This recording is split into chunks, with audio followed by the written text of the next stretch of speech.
Hi, Swati. So thank you so much for being here with us today at Netica. I'm Himadri. I work at Netica, which, as you know, is a domestic violence agency. We're located in the East Bay area, and we really loved your novel, Her Brave Journey. So, can you give us a little introduction about yourself before we get into some questions? Hi, Himadri. Sure. Well, great to be here.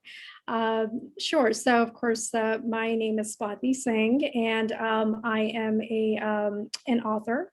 I actually just published my first book, as you mentioned. So, the book's name is Her Brave Journey, and it just released actually May 1st of this year. So it's been just about a month or so, and yeah, I've just been for the last month or so, I've just been promoting. I've just been going on interviews and, of course, talking to nonprofits and talking to, I've been going on promotion on a, I've been going on podcast interviews and talking to people about my book and everything. So, but it's been great. So here I am just talking to you about it. Yeah, thank you so much. We're really excited to have you here. So, your novel, Her Brave Journey, it really serves as a very powerful message, to survivors of domestic violence, in particular, South Asian women who often battle societal and cultural pressures every day. So, I'm just curious, what inspired you to write this story, of this fictional main character, Kiara, who is a South Asian woman struggling with abuse and an abusive relationship? Sure. So the one thing I do want to, of course, clarify is one of the things about her story is that abuse was it, it was one part of her life, but it wasn't the entire story. I mean, there are other parts of the story that she does go through. I mean, there are other elements, other things that she does go through, and other sensitive subjects that I did write about that she goes through. And for example, things such as she does experience, childhood bullying, and she does experience racism, and of course, she does experience domestic violence. She does go through divorce. So these are, of course, very delicate topics that are important for society and for all of us to talk about. So, of course, abuse was a big part of the story, and so I do want to, of course, mention that. But what it did inspire me to write the story was that I just know that so many uh, women who have kind of gone through so many similar experiences that Kiara has also gone through, and so I was kind of inspired by those women who have, lived her life and and this book is kind of, I was kind of inspired by those women to write her story. So this book is kind of a combination of women who have lived, who have gone through similar hardships, who have gone through similar struggles, and so it is really, I think once you read the story, you read this book, it will really resonate with so many readers out there. Yeah, absolutely. I think it's a great message that, although abuse is one part of Kiara's story, it's definitely not her identity and she doesn't let it define her. Right, exactly. Yeah. So for someone reading your book for the first time, what would you want one of their main takeaway or takeaways to be? I do want one of the things that I do want people to understand is that is that and that's one of the messages that I actually want my readers to understand. It's one of the things that my character towards the end of the story also tries to understand about herself is also learning how to forgive, learning how to forgive others, learning how to forgive herself. And it's not easy, but she tries to see the positivity in the world. She tries to see that despite her tough experiences in the world, there is still a lot of love, of compassion, empathy in the world. And it's not easy, but it does take practice and it does take time. And that's one of the things that I also want to kind of help others understand too, that even though you're experiencing hardships, even though you're experiencing challenges, try to it's easier said than done, obviously, but it's one of those things that try to see the glass half full, and try to kind of get past that. And that's one of the things that she, as a woman and as a survivor of so many adversity, is trying to do. So that's one of the messages, which is kind of powerful, and it is hard to apply to your own life. But I hope that I could really, I could really convey that message to my readers. Yeah, absolutely. And I think that's such an important message, not only for survivors, but for everyone. Right, exactly. Mhm. Yeah. So, what was your writing process like? How did you take care of yourself and keep going when writing about, a pretty difficult topic? Yeah, well, it did take me a while to write this. The writing process, it was kind of healing for me, honestly. It was, I feel like it's writing for me personally is very therapeutic because I feel like I'm a better, I love writing. I feel like that's where I really can convey and can really articulate my thoughts, my opinions. And for me, the process was it was kind of, there were so many moments when I actually got very emotional writing the story so many times. And it did actually take a lot of research too for me to, because this was such a heavy topic. It was such a delicate topic, and it was something that I did have to research because there were some diagrams, there were some graphs that I had to actually include in here. And I did have to reach out to Dr. Lenore Walker, who was the one who put together those. She's actually the one who I had to get her permission to use her graphs. So it did take quite a bit of research for me to put together those graphs. So that was all part of my writing process. So yeah, it was a pretty stressful but in a positive way journey for me to write, but still very therapeutic and still very healing for me. But yeah, I published this book during COVID. I mean, I did have to kind of postpone the publishing date several times due to COVID. I had to change the genre a couple of times. I had to, so many things went into it. And being an author, it's not as easy as it looks because you have to learn the creative side of being an author, and you have to learn the business side of being an author. And for me, there was a learning curve on both sides. So, and this was, I'm a first time author. This was my first book. So it was kind of like it was an experiment, honestly. So all I knew is that I had a beautiful story that I wanted the world to know about. So I really, I did the best that I could. Yeah, absolutely. I mean, definitely does not seem easy to be an author, especially during COVID. So, Yeah. props to you for that. And I actually was going to mention that I really do love how at the end you included those resources, the educational things pertaining to domestic violence on things like this cycle of violence and battered woman syndrome. I think that can be really empowering for a lot of readers to learn and educate themselves on. So, what would you offer as advice to individuals who may be going through situations similar to the one that the main character Kiara is in?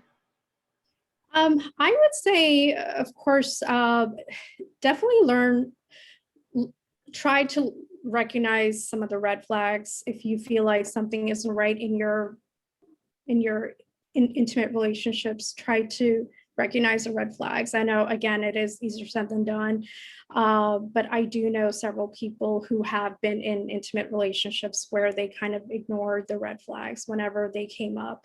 But especially if they come up consistently, try to recognize them. And the other thing that I would strongly advise people, and this is something that I say this to people all the time in my personal life. I think it's always a good idea to talk to a therapist. If talk to a therapist.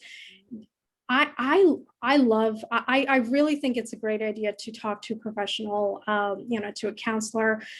It's like talking to a life coach. It's like talking to a professional friend.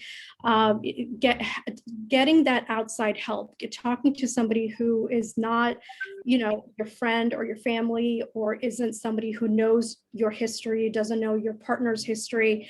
I think you're getting an opinion, you're getting advice from a third person who doesn't have anything to gain from helping you or your partner.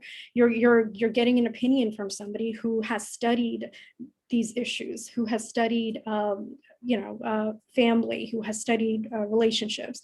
So I think I would strongly recommend. I think all of us, I think we all should get, should see a therapist for our everyday lives, or just especially for somebody who feels like they might be in a relationship that is not very healthy. And if you just need to talk to somebody, if you just need that, that guidance, I definitely think it's a good idea to get that help. Yeah, absolutely. I couldn't agree more. And I'll just plug really quick that, you can always call a domestic violence agency like Medica or one in your area where we have free counseling and resources with things like our helpline, because oftentimes, that can be a big barrier for survivors, isn't that accessibility or lack thereof. Right, exactly. And, I think society and a lot of people just have, like, for some reason, the stigma that, okay, if I'm seeing a counselor, if I'm seeing a therapist, it's like, what are people going to say? It's like, first of all, nobody needs to know. It's your own personal life. You see it in your own private life. You don't need to tell anybody. It's nobody's business. It's your own life.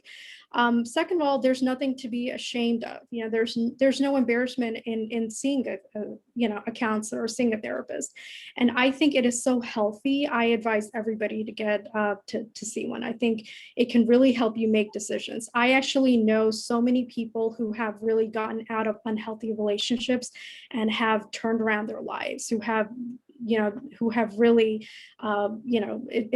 they've done a 180, professionally, personally, and they've been a completely different person today than compared to where they were even just a year ago. So I definitely recommend this as an option. Yeah, absolutely. I couldn't agree more.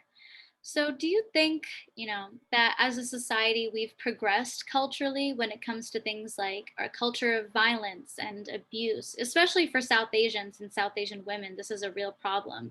Yeah. Up until the time you were hearing these stories from people you knew and your community up until now, writing this book. I mean, I think we've definitely improved. I feel like we've definitely come very far. We have progressed as a society.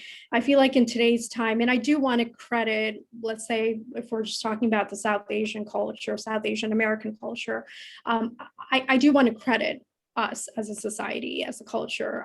We've definitely made improvements, but I feel like we still have a lot of work to do. One of the things, and that this is one of the things that I did even write about in my book, but I feel like there are still certain pockets of our culture where there is still, very very patriarchal views. There are certain things, there are still, where we do need to still do a lot of work towards. And yeah, I mean, one of the good things is just like living in today's era, there is social media. So I feel like even if something comes up, it will be spoken about, it will be talked about, and there will be action taken against that. So that is one benefit of living in today's time. And yeah, people don't get away with stuff, luckily, in today's time. So yeah, I feel like we've definitely progressed a lot. I feel like there's still a lot of work that needs to be done. But one of the things that I did talk about, and this is one of the things that I've actually just last couple of years that I noticed about, but like, for example, in our culture, like in the Hindu culture, um, like when we celebrate Hindu holidays, I personally don't know of this. Maybe this is just maybe my ignorance. Maybe somebody can help me understand. But like, I wish there was just some certain festivals that were celebrated more for women. And I feel like a lot of them are just, geared more towards celebrating the men in the family.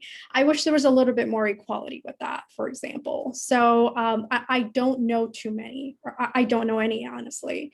So that I feel like is not equal. So I feel like that is one area that could be worked towards, could be worked on. So if we could, not have such a patriarchal view, if we can have a little bit more equality, even something as simple as that, we could probably as a society change that mindset where women are also celebrated. It's not just men being celebrated, brothers and sisters equally celebrated, husband and wives. It's not just let's celebrate the husband or just the brother or just the son-in-law. So that's something that I talk about in my book, and that's something that is important to me. Yeah, absolutely. I think that's a really interesting and really important point. We've definitely come far, but culture doesn't change overnight. And I Mhm, think you mentioned things like the Me Too movement and ways that we have come far. So of course, it's important to credit, the strides that have been made. But like you said, there's definitely work to be done. mhm. So I just want to know, where can people find and read your novel? Yeah, so it is available on Amazon. You can even get it. You can even get Kindle. It's also available on Barnes and Noble. So these are, of course, it's available on online stores. So yeah, pick up a copy or multiple copies. Awesome. Thank you so much. Is there anything else you'd like to add before we wrap up? Yeah, I mean, I just want to say that writing this book has been a great process, a great learning experience for me. Her brave journey is, of course, a beautiful story. It is a powerful story. I recommend everyone, please pick up a copy. I think, or I hope that you do, of course, enjoy the story, and hopefully you could also learn something from Kiara's story. I definitely think it will resonate with many readers out there. Yeah, and that's really all I wanted to mention. And yeah, I just wanted to mention that. And also feel free to follow me on Instagram as well. My Instagram is author underscore Swati underscore Singh. Awesome. Thank you so much for being here with us today. And for those of you watching, if you or someone you know is struggling with abuse, you're not alone and there are resources out there to help you. You can always call Nutika's toll free helpline, which is 1-800-215-7308. There's also the National Domestic Violence Hotline, which is 1-800-799-7233. So thank you, Swati, for being here. And thank you, everyone, for listening. Thank you. Bye bye. Bye bye.